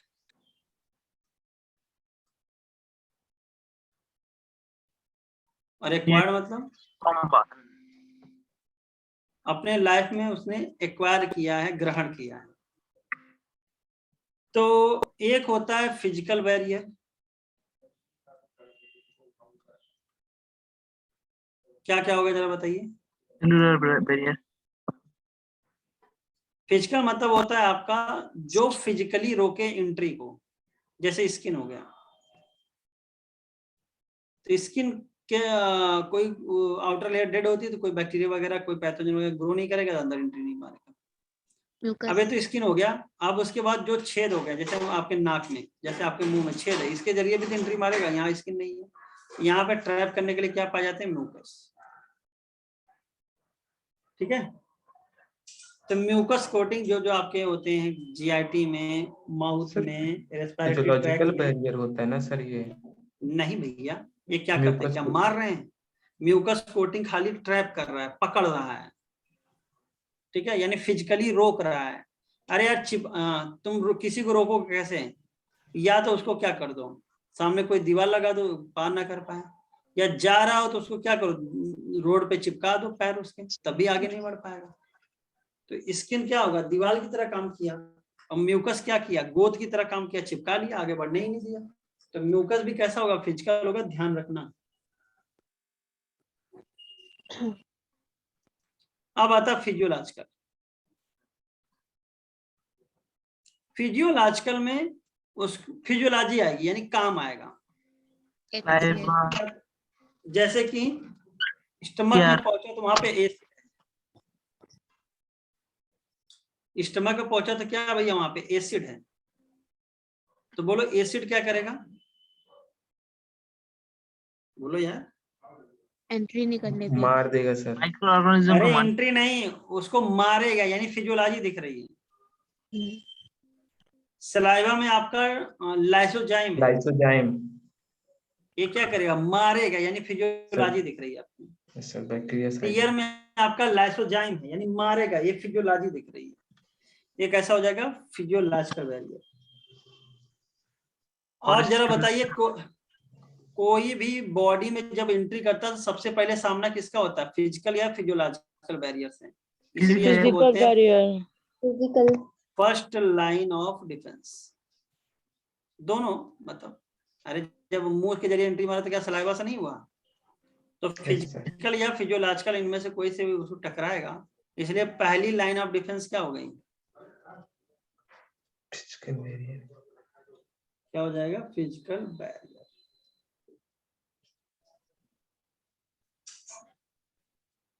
इसके बाद आपका दूसरा आता है सेलुलर बैरियर।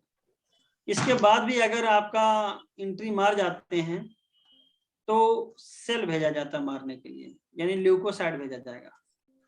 ठीक है, जिनमें से एक ल्यूकोसाइड होता है, आपको पता है न्यूट्रोफिल, 60 से 65% सबसे ज्यादा होते हैं। लेकिन यहाँ पे न्यूट्रोफिल ना लिखे बड़ा खतरनाक नाम दे दिया, PMNL, पॉलीमार्फ न्यूट्रोफिल ल्यूकोसाइड। अरे कुछ नहीं यार, जरा बताओ, ल्यूकोसाइट में वह न्यूक्लियोसाइड जिसके न्यूक्लियस का स्ट्रक्चर पॉलीमार्फिक होता है उसका नाम होता है न्यूट्रोफिल।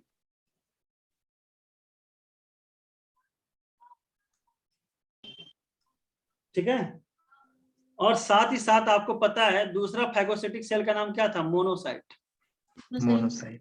मोनोसाइट का परसेंटेज था 6 to 8% और न्यूट्रोफिल का परसेंटेज था 60 से 65%।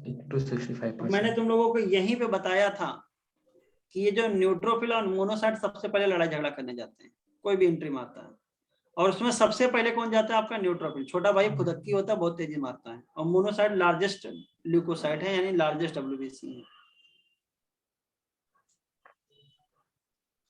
इसके बाद लिम्फोसाइट भी तो एक प्रकार का WBC है। Yes, sir.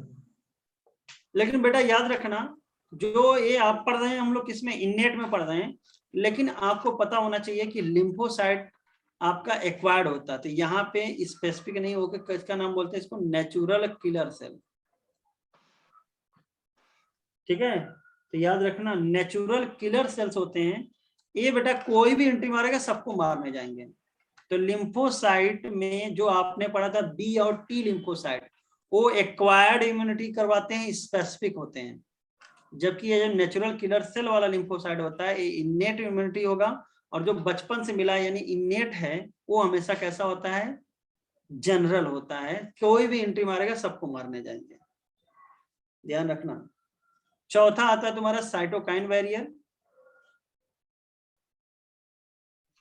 साइटोकाइन बैरियर जब वायरल इन्फेक्टेड सेल से एक प्रोटीन निकलता है जिसका नाम होता है इंटरफेरॉन, Interferon.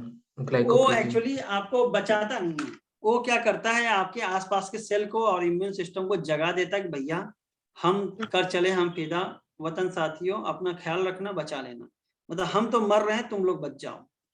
तो वायरस इन्फेक्टेड सेल से निकलेगा, और भैया वायरस इन्फेक्टेड सेल से निकल के अलार्म नुमा होगा, यानी आसपास के सेल को बता देगा। तो एक्चुअली जो आपका सेलुलर और साइटोकाइन वाला आता है वो बनाते हैं बेटा आपके सेकेंड लाइन ऑफ डिफेंस।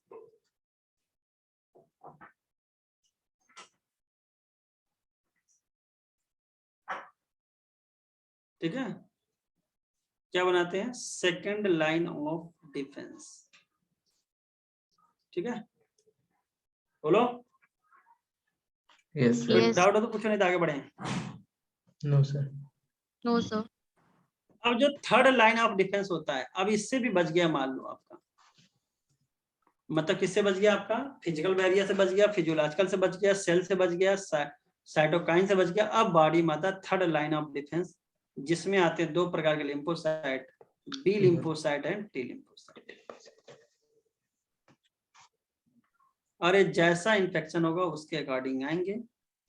इसीलिए आपका बोला जाता है ये कैसी इम्यूनिटी देता है? एक्वायर्ड होता है, स्पेसिफिक होता है। Acquired and specific. B lymphocyte कौन सी इम्यूनिटी देता है? ह्यूमोरल। और T लिम्फोसाइट देता है सेल मीडिएटेड इम्यूनिटी। ठीक है, B लिम्फोसाइट एक स्ट्रक्चर बनाता है जिसका नाम क्या होता है? एंटीबॉडीज। और एंटीबॉडीज कैसा नेचर होता है? प्रोटीन नेचर होता है। Protein. और यहाँ पे ये होते हैं H2L2, यानी दो हैवी चेन और दो लाइट चेन। दो लाइट। अब हैवी आपस में जुड़ते हैं तो दो डाइसल्फाइड रिंग पा जाएगा। स्ट्रक्चर देखो इनसाइड। Yes, sir. Disulfide. और लाइट हैवी जोड़ेंगे तो सिंगल डाइसल्फाइड रिंग Disulfide. दिख रहा हो, ये याद कर लेना। अब इसमें एक साइड होगा एंटीबॉडी जहां से एंटीजन से जुड़ता है, तो उसको बोलते हैं वेरिएबल आर्म, ये वाला जहां से एंटीजन बाइंडिंग साइड बोलते हैं। यानी कि अगर तुम देखो ना, वो जो पीला और नीला वाला बना है ऊपर वाला, सिर्फ वही एंटीबॉडीज में डिफरेंट होते हैं, अलग अलग एंटीबॉडीज में, बाकी सब सेम होता है। वो जैसे जैसे बदलेगा वो अलग अलग एंटीजन के लिए अलग अलग बनेगा। तो एक बोलते हैं एंटीजन बाइंडिंग साइट। और जरा बताओ एंटीजन के पास किसका बाइंडिंग साइट होगा? Antibody binding site. तो जरा बताओ, एक होता है एपिटोप और एक होता है पैराटोप। नाम सुना होगा तुम लोगों ने। तो बताओ एपिटोप कहाँ होगा, एंटीजन में कि एंटीबॉडी में? एंटीजन में होगा एपिटोप। यस, ये एंटीजन में पाया जाता है। और जरा देखना, जहां पे एंटीजन बाइंडिंग साइट बना होगा वहां पे हाथ ऐसे बने होंगे, यानी पैरेलल बने हैं, तो वो कैसा हो जाएगा? पैराटोप, यानी ये हो जाएगा एंटीबॉडी में। तो पैराटोप पाया जाता है एंटीबॉडी में, जुड़ता क्या है? एंटीजन। एपिटोप पाया जाता है एंटीजन में, जुड़ता क्या है? एंटीबॉडी। समझ में आया कि नहीं आया? Yes, sir. बोलो। सर ठीक है। ऑर्गन ट्रांसप्लांटेशन में या बोलते ग्राफ्ट रिजेक्शन में सेल्फ और CMI. नॉन सेल्फ को सीएमआई। और तुमको पता कितनी बार पूछा गया? 15, 17, 19, 3 बार पूछा जा चुका है। अब एक आता है एक्टिव इम्यूनिटी और एक आता है पैसिव इम्यूनिटी। तो जरा बताओ एक्टिव इम्यूनिटी मतलब क्या होगा? बॉडी खुद बनाएगी, बाहर से मिलता है? बॉडी खुद बनाएगी। तो मेजर वैक्सीनेशन जो एजेंट होते हैं वो किसके बेस पे काम करते हैं? एक्टिव इम्यूनिटी पे। लेकिन जहां खतरा ज्यादा होता है वहां पे क्या जाता है? Passive immunity Basic immunity. बनी बनाई दी जाती है, जैसे कि anti rabies vaccine ARV, anti snake venom, anti tetanus serum, ये सब कैसे होते हैं? पैसिव इम्यूनिटी होती है। इसको नेचर ने बनाया कि हमने बना के दिया? हम लोग ने बनाया है। हमने बनाया है, इसलिए कैसा हो जाएगा? Artificial passive immunity. लेकिन एक आता है कोलेस्ट्रॉम, ये कैसा होगा? पैसिव की एक्टिव? पैसिव। और कैसा होगा? Natural passive. इसमें जो एंटी IgA पाया जाता है, क्या पाया जाता है? IgA, immunoglobulin A।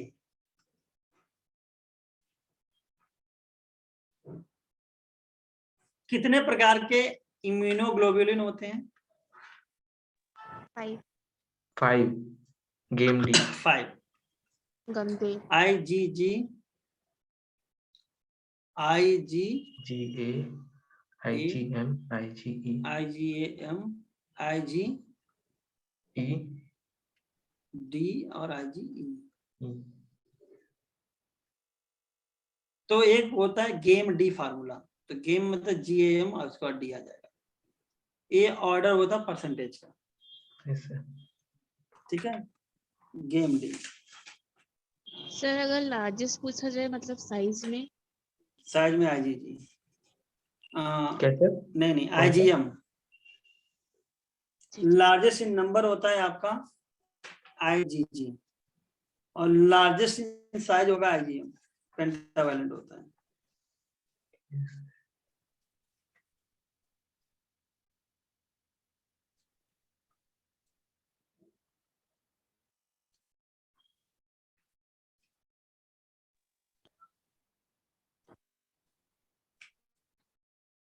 चाहो तो प्लेसेंटा को कौन क्रॉस कर सकता है? IgG। Yes, IgG। ठीक है, हाँ जी। सबसे ज्यादा होता है 80% होता है IgG, और सबसे कम होता है IgE लेस देन 1%। परसेंटेज तो नहीं पूछा गया, लेकिन सबसे बड़ा कौन होता है आपका? IgM, पेंटावैलेंट होता है। हाँ, पेंटामर होता है, बहुत बड़ा होता है। M से लिख लो महान, महाभयानक।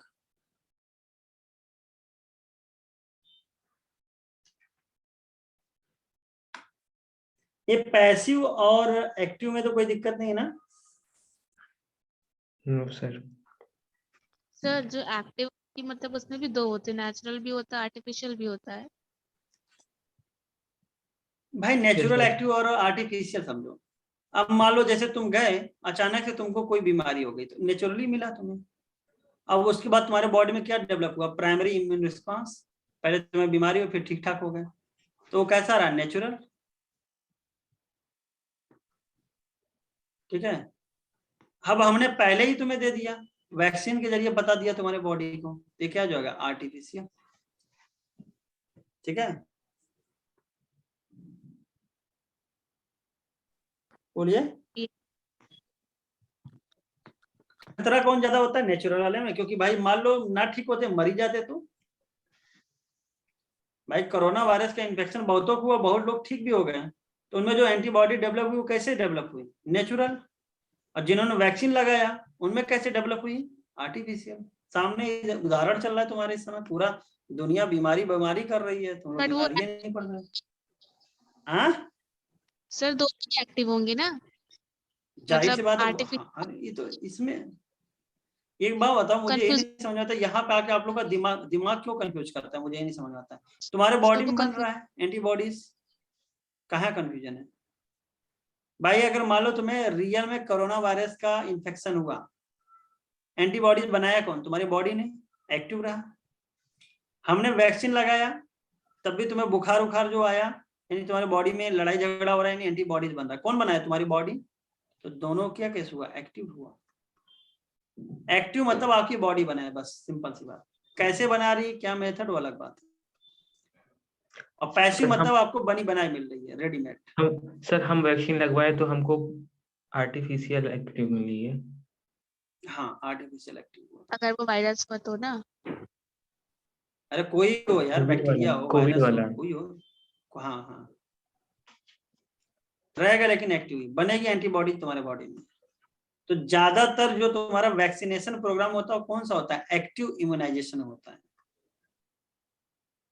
मतलब को बॉडी को पहले ही बता दिया जाता है कि आएगा तो लड़ लेना, यानी बॉडी को एक्टिवेट कर दिया जाता है, एंटीबॉडीज जनरेट कर दिया जाता है, मेमोरी सेल जनरेट कर दिया जाता है। जैसे मान लो हमें पता चला कि शाम को तुम्हारे घर में अटैक होने वाला है, 4-5 लोग आएंगे मारेंगे तुमको, हमने कहा अब इसको बता दें, तो हम गए, हमने कहा कि अभी इसको बताएंगे, विश्वास नहीं करेगा, इसको थोड़ा सही से बताएं, जैसे अटैक होगा वैसे बताएं। तुम्हारा बेल बजाया, तुमने बेल खोला, मतलब दरवाजा खोला, मैं पट्ट से तुम्हें एक झपड़ मारा, निकल लिया, तो मुंह देखते रहे यार, बेल बजा रहा, मार दे रहा। फिर बेल बजाया, फिर तुमने खोला, पट्ट से फिर मार दिए, ताकि तुम्हें एकदम सचेत कर दे कि तैयार रहना। तो तुम्हारे साथ जब ऐसा 2 हादसा एक बार हो जाता, तुम भूल जाते, दूसरी बार जब हो गया तो तुम्हें लगेगा अरे कोई बेल बजाता है और हमको जब खोलते तो मारता है हमें, तो तुम क्या करोगे? डंडा लाठी ये सब तैयार होगे, घर वालों को जगा लोगे, सब लोग तैयार होगे। अब दोबारा मान लो रियल में आया गुंडे वाले 4-5 लोग, जैसे वो बेल बजाएंगे तुम लोग खोलते ही पीटना स्टार्ट कर दोगे। तो पहले केस में क्या था? Primary immune response. दूसरे केस में क्या था? Secondary immune response. Primary immune response कैसा होता है? स्लो होता है, धीरे धीरे एंटीबॉडीज बनती है, टाइम लगता है। जैसे मैंने थप्पड़ मार के चला जाता था, तुम लोग नहीं, यानी मैं बीमारी करके चला जाता था। और जो सेकेंडरी इम्यून रिस्पांस होती है उसमें क्या डेवलप हो जाता है? Memory cell. जैसे ही आएगा तुरंत तुमने बेल बजा नहीं कि समझ गया, अच्छा बेटा तुम हो, बताते हैं। तो सेकेंडरी इम्यून रिस्पांस कैसा होता है? एमनेस्टिक, यानी फास्ट होता है, तीव्र होता है, बहुत तेजी से होता है। और ये किस पे डिपेंड करता है? मेमोरी सेल पे। अब मान लो 5-6 महीना हो गया, तुम ये वाकया भूल गए, फिर मैंने बेल बजाया, तुमने खोला, फिर पट से मार के चले गए, यानी तुम्हारी मेमोरी कितनी अच्छी है डिपेंड करता है। तो यही डिपेंड करता था कि मेमोरी सेल कितने दिनों तक जिंदा है। जब तक मेमोरी सेल जिंदा रहेगी तब तक वो याद ताजा रहेगी। अगर वैसा वायरस या बैक्टीरिया या फंगल पैथोजन आएगा तो क्या हो जाएगा? तुरंत सेकेंडरी इम्यून रिस्पांस डेवलप हो जाएगा। ठीक है, यस सर। Yes sir. तो हमने भैया आज फिर से बोल दे रहा, पढ़ के आना नेक्स्ट लेक्चर में, ताकि चीजों को अच्छे से बताया जा सके। इससे बड़े तो हम एनसीईआरटी खोल के तुमको पूरा पढ़ाई डाले होते हैं। Yes sir. यस। सर कल आप Thank you, क्या sir. करेंगे? और कल अगर होगी तो उसको लीव मत करना, पूरा अच्छे से पढ़ लेना ताकि हम 2-3 चैप्टर इसको निपटा दें, क्योंकि इससे क्वेश्चन आते हैं, ये मत छोड़ो, छोटी यूनिट है लेकिन क्वेश्चन जरूर आते हैं। जी इसको सर, सब हल्के में ले लेते हैं, याद करके। Thank you sir.